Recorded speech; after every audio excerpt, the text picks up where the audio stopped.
then that's your part of the game, part of cricket, whichever way the coin will fall, whether for India or against India, one is not guaranteeing about the outcome of the toss, but about the outcome of the quality of cricket that you play, it's in the hands of the Indian players. But I think we are very severe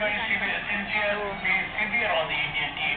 One must give full marks to Mahendra Singh Dhoni, the way in which he has been leading the side. He has been taking the burden of the responsibility.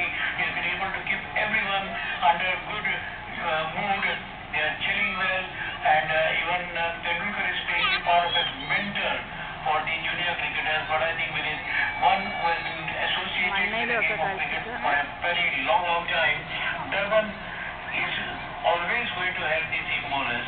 And Newland's Cape Town is one wicket where spinners will have some hopes. But will India take the risk of playing two spinners? Pragyano, I doubt very much. India will rely on